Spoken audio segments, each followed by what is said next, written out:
حضرت عبداللہ بن مسعود رضی اللہ تعالیٰ عنہ جو کہ مفتی مدینہ کہلاتے تھے، آپ نے اپنی بیٹیوں کو، آپ کی بیٹیاں ہی تھیں، ان کو سورہ واقعہ کی تعلیم دے دی، اور پھر آپ ایسے مطمئن تھے کہ یہ کبھی غربت میں، فاقوں میں یہ مبتلا نہیں ہوں گی، ایسا توکل بھی تھا۔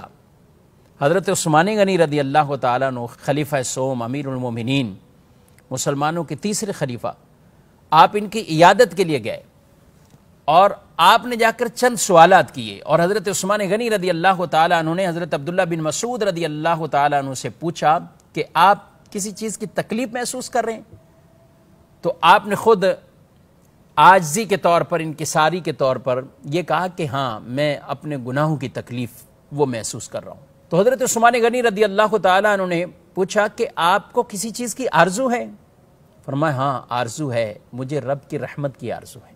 پھر آپ رضی اللہ تعالیٰ عنہ نے سوال کیا کہ میں آپ کے لیے کسی طبیب کو نہ بلاؤں تاکہ آپ کا علاج کروایا جا سکے؟ تو آپ نے فرمایا کہ طبیب نہیں تو مجھے مرض میں مبتلا کیا ہے، یعنی اللہ پاک کی طرف یہ نسبت کی کہ رب نہیں تو مجھے مرض میں مبتلا کیا ہے، رب ہی تو شفا دینے والا ہے۔ حضرت عثمان غنی رضی اللہ تعالیٰ عنہ نے پھر کہا کہ آپ کے لیے کچھ مال کا وہ ہم حکم نہ کریں کہ آپ کو کچھ مال دیا جائے؟ تو حضرت عبداللہ بن مسعود رضی اللہ تعالیٰ عنہ نے منع کر دیا کہ نہیں چاہیے، مال نہیں چاہیے، مجھے اس کی کوئی حاجت نہیں، مال منع کر دیا۔ کہا کہ ہم آپ کی بیٹیوں کو دے دیتے ہیں، یعنی وہ مال آپ کی بیٹیوں کو مل جائے گا۔ فرمایا انہیں بھی کوئی حاجت نہیں اس کی۔ کیوں؟ کہا کہ میں نے رسول اللہ صلی اللہ تعالیٰ علیہ وآلہ وسلم سے یہ سنا ہے، جو شخص رات کے وقت سورہ واقعہ پڑھے گا وہ ہمیشہ فاقے سے محفوظ رہے گا۔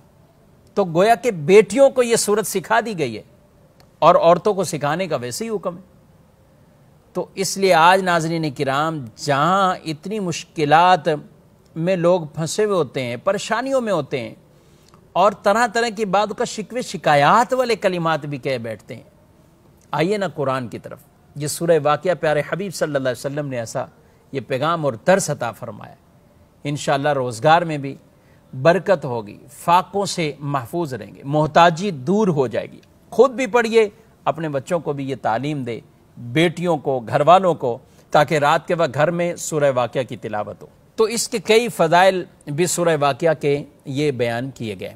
چونکہ سورت بیسک مکی صورت ہے، اور مکی صورتوں کے اندر عام طور پر زیادہ تر اللہ پاک کی توحید، نبیوں کی نبوت، پیارے نبی صلی اللہ علیہ وسلم کی نبوت اور رسالت، آخرت، قیامت، اور یہ صورت ہے ہی قیامت کے نام پر، تو وہ سارے احوال گویا کہ اس کے اندر اسی طرح کے بیان کیے گئے ہیں۔ یعنی ہمارا جو ایمان ہونا چاہیے کہ موت ہے، موت کے بعد اٹھیں گے، قیامت قائم ہوگی، حشر نشر، یہ سب کچھ ہوگا۔